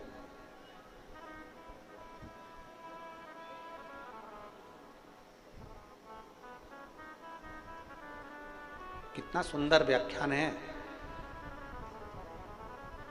लिंग पुराण के अंदर एक बात लिखी है, आप भी ध्यान रखना। लिंग पुराण के अंदर एक बात लिखी है, शिव जी को जल चढ़ाने के लिए अगर हम मंदिर जाते हैं और मान लो कोई व्यक्ति ऐसा जो मंदिर भी नहीं गया हो और भगवान के मंदिर में वो जाता ही नहीं हो, अगर केवल भरा हुआ जल लेकर, जो कलश लेकर, लोटा लेकर मंदिर जा रहा हो, अपनी दुकान के सामने से, अपने घर के सामने से, अपने मोहल्ले से मात्र जल लेकर जाने वाला उस व्यक्ति का, मात्र वो जो नहीं जा रहा वो व्यक्ति जल लेकर जाने वाले व्यक्ति का मात्र दर्शन कर ले और अपनी कामना कर भी कर ले, तो भी देवाधिदेव महादेव उसकी कामना पूरी कर देते हैं। इतना महत्व है, लिंग पुराण कहती है। भगवान शंकर के जल का इतना महत्व है कि एक लोटा जल लेकर अगर हम शंकर के मंदिर जा रहे हैं, भरा हुआ पात्र लेकर हम शिव जी के दरवाजे पर जा रहे हैं, भरा हुआ पात्र लेकर जब हम देवाधिदेव महादेव के पास जा रहे हैं, मात्र उस पात्र का दर्शन, उस व्यक्ति का दर्शन, उसके मुख का दर्शन भी कर ले तो हमारे पाप छिन्न हो जाते, पाप समाप्त।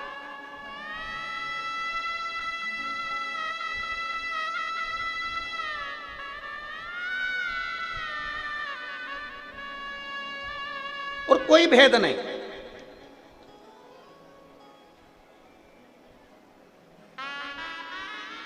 अभी एक मंदिर की बात बताएंगे हम आपको।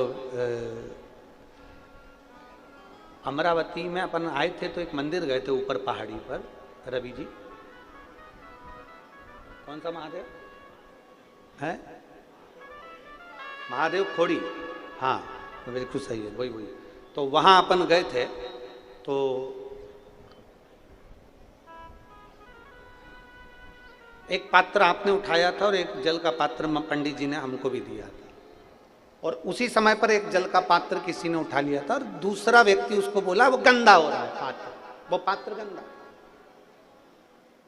जरा समझिएगा, बहुत सुंदर संवाद है आपके और हमारे जीवन के संवारने के लिए, और जितने आस्था चैनल पर सुन रहे हैं उन सब के लिए है ये बात। शिव महापुराण की कथा कहती है, जल चढ़ रहा है और कोई व्यक्ति ने कहा वो पात्र गंदा है, वो रखा मंदिर के अंदर ही है, बस ये है कि थोड़ा सा काला हो रहा होगा, तांबे का था, थोड़ा सा काला पड़ गया, गंदा होगा। शिव महापुराण की कथा कहती है, कितना भी गंदे से गंदा व्यक्ति, कितना भी कपटी से कपटी व्यक्ति, कितना भी बेईमान से बेईमान व्यक्ति, कितना भी बेकार से बेकार व्यक्ति भी अगर तुम्हारे सामने शंकर भगवान को जल चढ़ा रहा है तो तुम्हारे भीतर उसके प्रति गलत भाव नहीं आना चाहिए। हमारा करा गया जल चढ़ाना, हमारा करा गया पुण्य, हमारा करा गया सत्कर्म, यहां तक शिव पुराण कहती है शंकर जी के मंदिर में अगर कोई गलत बेलपत्र चढ़ा रहा है आपको नहीं टोकना है, अगर वो गलत फूल चढ़ा रहा है आपको नहीं टोकना है, अगर वो गलत बेलपत्र पुष्प समर्पित कर रहा है आपको नहीं टोकना है, गलत तरीके से जल चढ़ा रहा है आपको नहीं टोकना है। टोकना कब है? जब वो जल चढ़ाकर बाहर निकल जाए। भगवान के सामने नहीं टोकना है, बाहर निकलने के बाद कहिए काकी जी आज आपने जो बेलपत्र चढ़ाई ना वो गलत चढ़ाई है, ऐसे चढ़ाना थी। काकी जी आपने धतूरा चढ़ाया ना वो गलत चढ़ाया, उसको ऐसे चढ़ाना था। काकी जी आपने जो जल चढ़ाया ना वो गलत चढ़ाया, उसको ऐसे चढ़ाना था।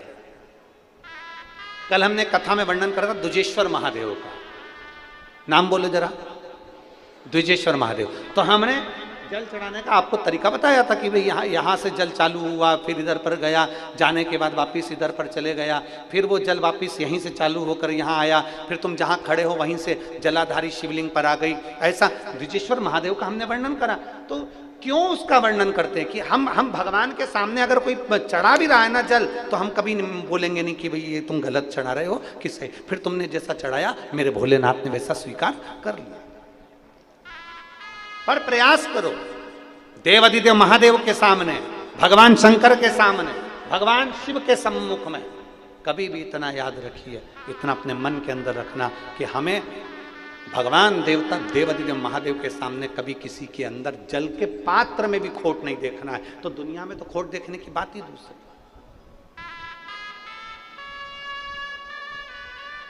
और मेरे भोले तेरा सहारा है, मेरे भोले तेरा सहारा है, मेरी नैया का तू किनारा है, मेरी नैया का तू किनारा। एक महिला ने एक पत्र लिखा है,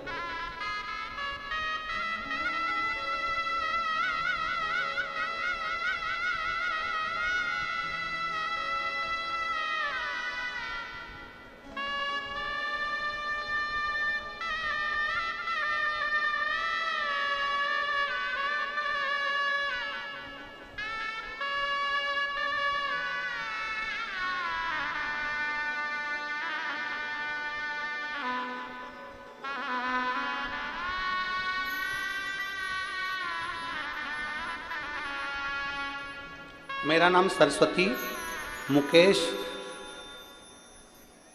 सुराव, कावेल जिला नागपुर की निवासी हूँ। कांटोल जिला नागपुर की निवासी हूँ। मेरा मोबाइल नंबर ये, कहीं बैठी हैं, कहीं बैठी हो तो हाथ हिला सकती हूँ। मेरा नाम सरस्वती मुकेश सुराव, कांटोल जिला नागपुर की निवासी हूँ। मेरा मोबाइल नंबर यह, कहाँ बेटी, बच्चा आया है क्या साथ में, आया है, ले आओ उसको, ले आओ। गुरुजी, हमारी शादी को कई साल निकल गए, 1 साल 2 साल 3 4 साल तो हम लोगों ने प्रयास करा कि संतान होगी, पर नहीं। डॉक्टरों को दिखाया तो भी संतान का सुख नहीं आया, हमें संतान की प्राप्ति नहीं हुई। 7 साल निकल गए, अब लोगों ने हमको अपशब्द कहना प्रारंभ किया। देखिएगा, फिर निवेदन करूंगा, अभी कथा यही चल रही थी कि पात्र भी अगर बेकार है ना तो भी हमें उसे बेकार नहीं करना। शिव महापुराण कहती है, वो गलत तरीके से जल चढ़ा रहा है ना, उसको बाद में समझा दो, वो गलत कर दिया तुम। आज के ज़माने में एक बहुत अच्छी बात, आज के ज़माने में लोग बिल्कुल, अगर किसी की गलती होती है ना, समझना जरा, उस बात को समझिएगा जरा, कि दुनिया के लोग जब कोई काम बिगड़ जाता है ना, तो दुनिया के लोग नगाड़ा लेकर, डीजे लेकर दुनिया के लोग बताना चाहते हैं कि ये काम इसने बिगाड़ दिया, ये इसने गलत कर दिया, ये इसने गलत बोला, ये इसने गलत विचार करा, ये गलत बोल दिया, ये गलत कर दिया।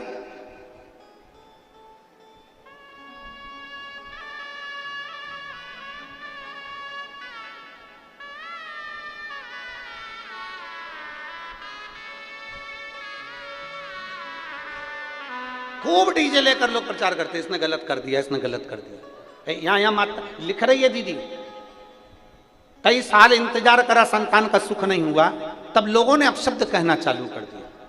हमने अभी कहा तांबे का लोटा भी अगर गलत है तो भी हमें गलत नहीं कहना। आप अच्छा देखो ना, मंदिर के अंदर गए हो ना, आप देवालय में गए हो, शिवालय में गए हो, उसमें अच्छा ढूंढिए।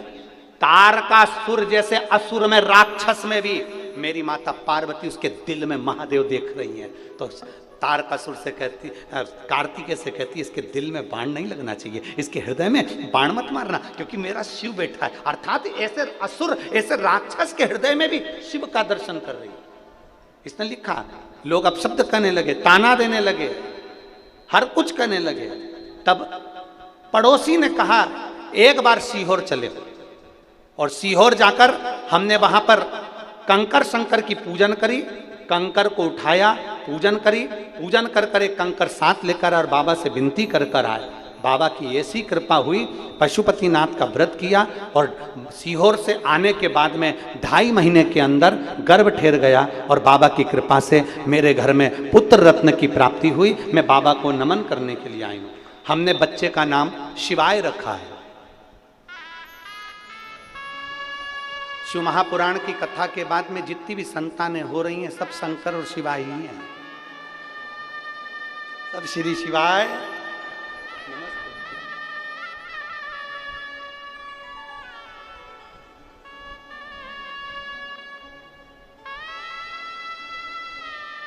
हम अभी एक दिन आशीष से कह रहे थे, आशीष आने वाले समय में सरकार ये ना कह दे कि तुम जनसंख्या वृद्धि करवा रहे।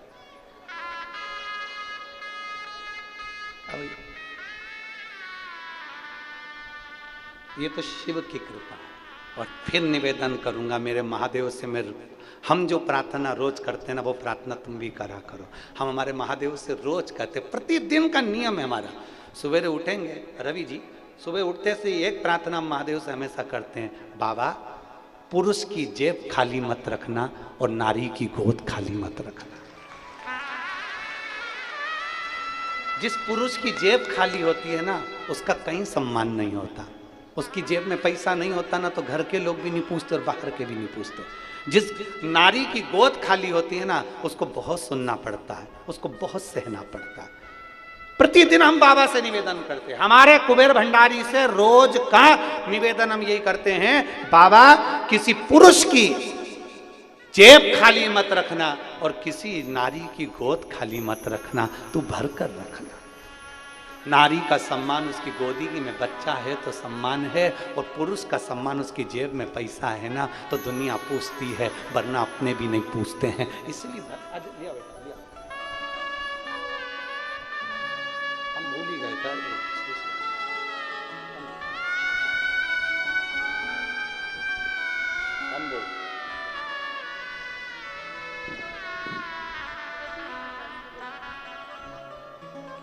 शंभो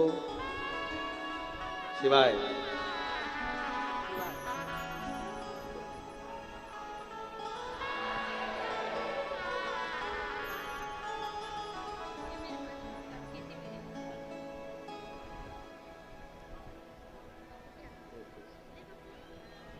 मुंह में ना ले, देखिए इसको खा लेना, इसको नहीं खिलाना, इसको रख लेना आप लोग।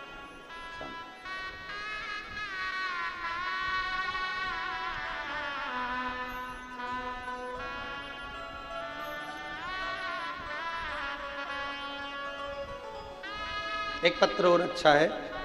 मैं भावना सूरज यादव, रविनगर परतवाड़ा की रहने वाली हूँ। भावना जी सूरज यादव कहीं बैठी हो तो हाथ हिला सकती है।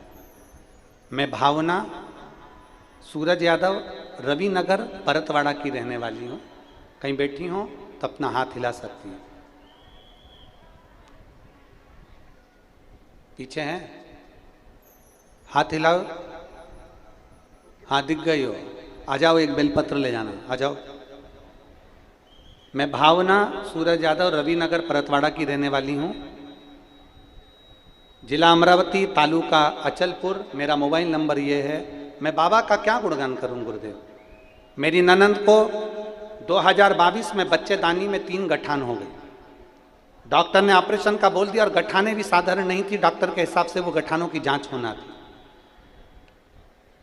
मेरी ननंद कभी मंदिर नहीं जाती थी, पर हमने कहकर उसको मंदिर जाने का बोला, और ननंद से कहा कि ननंद से कहा कि शिव जी के मंदिर में जाकर जल चढ़ाओ, शंकर पर चढ़ी हुई बेलपत्र कुंदकेश्वर महादेव के नाम से नंदी के पास में बैठकर खाना प्रारंभ करो। मेरी ननंद मंदिर जाना प्रारंभ करी। गर्भाशय में 3 गठान थी, डॉक्टर ने कह दिया था इसका ऑपरेशन करना चाहिए और उसकी जांच होने के लिए बॉम्बे भेजी जाएगी। मैं बाबा का क्या गुणगान करूं गुरुदेव। ननन ने पशुपति व्रत भी करे और बेलपत्र भी खाई, सीहोर के रुद्राक्ष का जल भी पिया। बाबा की कृपा से हम 1.5 महीने बाद वापिस ननन की जांच कराने के लिए जब गए तो डॉक्टर भी आश्चर्य में पड़ गए थे कि 3 गठान में से 2 गठान गल चुकी थी और 1 गठान मात्र रह गई थी। मैं बाबा को यहाँ नमन करने के लिए आई हूँ गुरुदेव। बाबा की कृपा से धीरे धीरे कर कर 1 गठान भी गल गई और आज उनकी 3 गठान पूरी गल चुकी है। आपका 1 रुद्राक्ष बाबा की कृपा से 1 बेलपत्र प्राप्त हो, यही विनती है। और एक लाइन अच्छी लिखी है, आप और हम सब गुनगुनाते हैं। अपनी किस्मत का ताला हो, अपनी किस्मत का ताला तुम खोलते चलो, श्री शिवाय तुम बोलते चलो। श्री शंकर औघड़ी शिव, औघड़ी है शंकर। हरे श्री शिवाय नमस्तुभ्यं मेरे देवाधिदेव महादेव का गुणगान स्वयं पार्वती जी कर रही है। भगवान तारकासुर को मारने के लिए जब कार्तिकेय भगवान जा रहे हैं तो उनसे कह रही हैं, सुनो कार्तिकेय, हृदय में उनके शिव समाया है, उस पर बाण ना छूटे, शरीर में बाण लगे पर हृदय में ना लगे। जिसके दिल में शंकर बैठ जाता है उसका दिल फिर कहीं हॉस्पिटल में खुलता नहीं है। उसका दिल शिव में लग गया तो फिर कहीं लगता नहीं। एक इस मन को लगाओ तो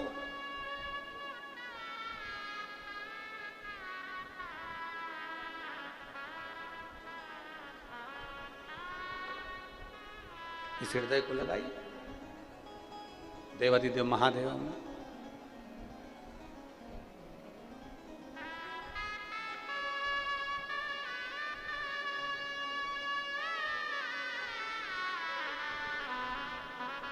समझाना बड़ा मुश्किल है, आखिर वो दर्द दिल में सच्चा दरबार लगा है, ये भोले की महफिल है। हम हमारे शिव को जिस भाव से रिझाते हैं, मेरा वो घड़दानी उस भाव से देता भी देता भी। मेरा भगवान देवाधिदेव महादेव देने में कमी नहीं है। तारकासुर को मारने के लिए जो बाण छोड़ा, शरीर को छेदित करा पर हृदय में नहीं छोड़ा, क्योंकि हृदय में शिव समाया था, हृदय में शंकर।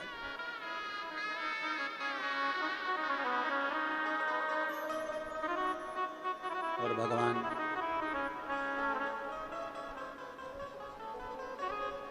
तारकासुर तो प्राण छूट गए, तारकासुर तो मर गया।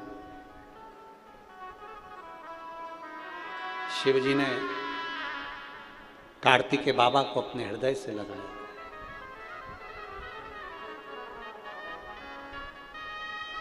अपने हृदय से लगाया। षडानंद कार्तिकेय ने हाथ जोड़कर अपने पिताश्री के चरणों को नमन करा, भगवान देवाधिदेव महादेव को प्रणाम किया। शिव जी को और कहा,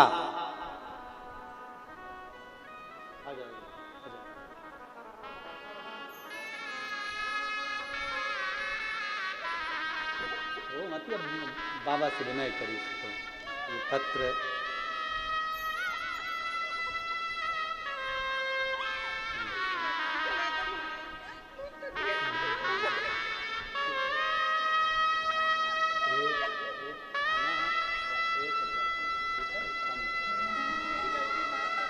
तारकासुर के प्राण गए। शंकर जी ने षडानंद कार्तिकेय को अपने हृदय से लगाया। शिव कथा कहती है, जो शिव भक्त का कभी मन नहीं दुखाता, मेरा देवाधिदेव महादेव उसको अपने हृदय से जरूर लगाता। समय आया, बिदल और उत्पल, ये दो असुर है।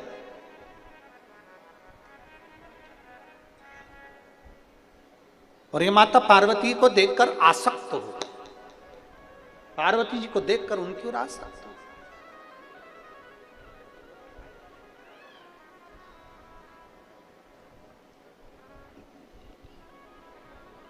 शिव महापुराण की कथा कहती है,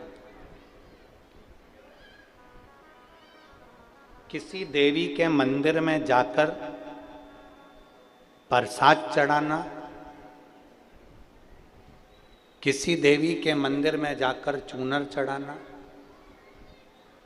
किसी देवी के मंदिर में जाकर अगरबत्ती लगाना, किसी देवी के मंदिर में जाकर दीपक लगाने से बड़ा पुण्य मिलता है किसी नारी पर कभी पर दृष्टि मत दो, बेकार दृष्टि, कुदृष्टि मत। एक माता को चुंदड़ी चढ़ाने के बराबर पुण्य मिलता है अगर किसी नारी को हम गलत दृष्टि से ना देखें, किसी स्त्री के लिए गलत ना सोचें, गलत विचार अपने भीतर ना। फिर वो वाली लाइन आ गई, अरे मत बुरे कर्म कर बंदे वरना पछताएगा।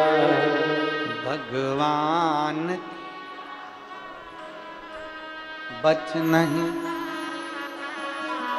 वो बच नहीं,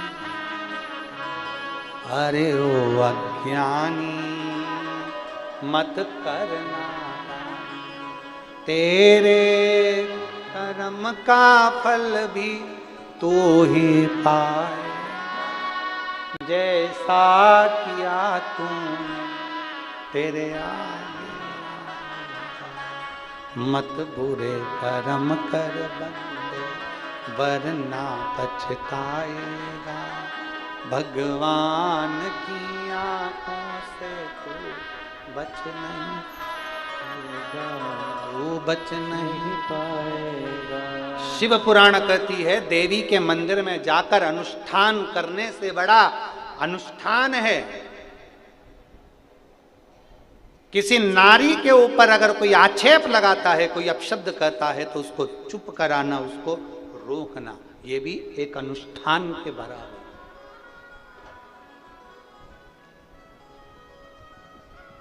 विदल और उत्पल ने माता पार्वती जी को स्वरूप को देखा, बड़ा सुंदर स्वरूप। मां तो मां होती है, हमने तो पहले भी कथाओं में कहा है, एक तरफ घर की बहू को खड़ा कर दो और एक तरफ सास को खड़ा कर दो।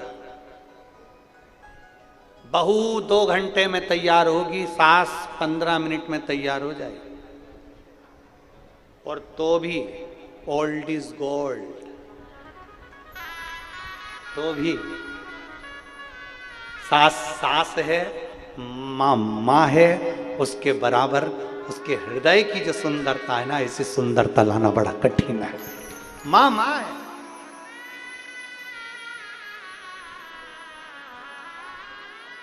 उसकी वात्सल्यता इतनी सुंदर है, उसकी करुणता, उसका स्नेह इतना सुंदर है, उनका स्नेह इतना सुंदर।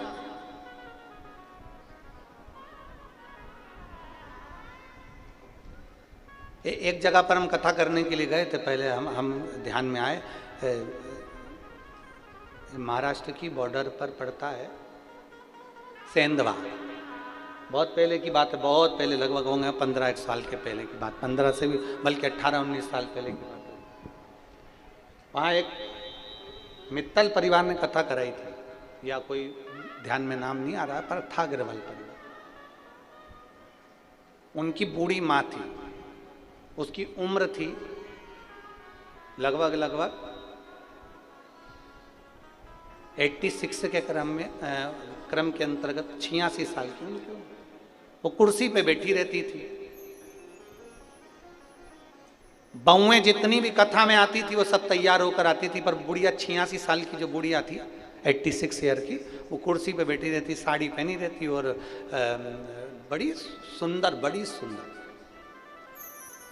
अब कथा करते करते करते करते करते वो बूढ़ी अम्मा पे हमारी आंख टिक जाती। आंख इसलिए टिकती कि जितनी माताएं बैठती थी वो तैयार होने जाती, घंटों में आती, पर वो बूढ़ी मैया वहीं कथा स्थल पे रहती थी और कथा स्थल पे रहकर ही वो कुर्सी पर जब बैठती थी तो उसके चेहरे की चमक इतनी रहती थी। आखिरी में हमसे नहीं रहा गया तो कथा होने के बाद हमने बूढ़ी माँ से पूछ लिया, माँ जी ओ आई दादी माँ एक बात बताओ कि आप सत्य बताना, आप व्रत करती हो? उसने कहा नहीं, मेरी अवस्था ऐसी नहीं मैं व्रत करूं। आप साधना करती हो? नहीं, मैं साधना भी नहीं करती। तो हमने पूछा फिर आप इतना क्या करती हो, धर्म का कार्य बताओ कि क्या करती हो? तो उस बूढ़ी माँ ने एक बात कही, मैं पूरी जिंदगी मेरी निकल गई, मैं तुलसी माता के गमले में सींचन करती हूँ, जल जरूर सींचती हूँ।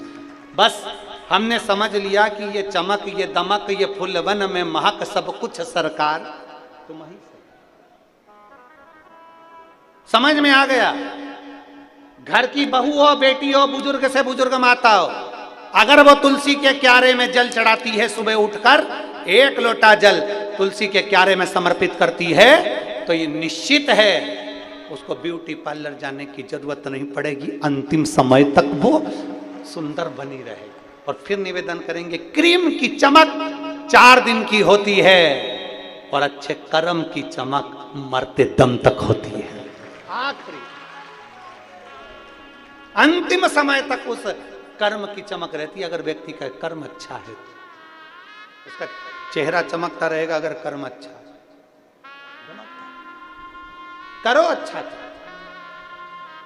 विदल उत्पल ने माता पार्वती जी को देखकर आसक्त हो गए, उनको पकड़ने के लिए, हाथ पकड़ने के लिए विदल उत्पल आए। माता पार्वती ने कुंदुक उठाकर फेंका, फेंकते से उनके प्राण छूट गए। शिव जी के चरणों में कुंदुक जाकर गिरा, गिरते से शंकर जी का नाम कुंदकेश्वर महादेव हो गया। हमने पहले भी कथा में कहा, जो दवाई ना लगे, जो औषधि ना लगे, आपको लग रहा है कि बीमारी बड़ी है तो प्रयास करना कुंदकेश्वर महादेव के नाम से, डॉक्टर ने जो दवाई दी उस दवाई को कुंदकेश्वर महादेव के नाम से खाओ। रिपोर्ट करने के लिए, अर्थात कोई जांच करवाने जा रहे हो, कुंदकेश्वर महादेव के नाम से एक बेलपत्र चढ़ाकर खाकर फिर जाइए। डॉक्टर दवाई दिया, दवाई नहीं लग रही है, कुंदकेश्वर महादेव के नाम से खाइए। धीरे धीरे शरीर में बहुत औषधि लगने लगती है। कुंदकेश्वर महादेव का नाम एक ऐसा नाम है जिससे हमारे शरीर में बल उत्पन्न होता है, हमारे शरीर में एनर्जी आती है और हमारा रोग समाप्त होता है। बोल कुंदकेश्वर महादेव की जय। नाम आप लोग बोलो, जम के बोलो जरा। कुंदकेश्वर महादेव की। फिर एक बार नाम बोलिए। भगवान शिव का ये नाम औषधि के तुल्य लिया जाता है। अमृत है ये, अमृत औषधि है इसमें।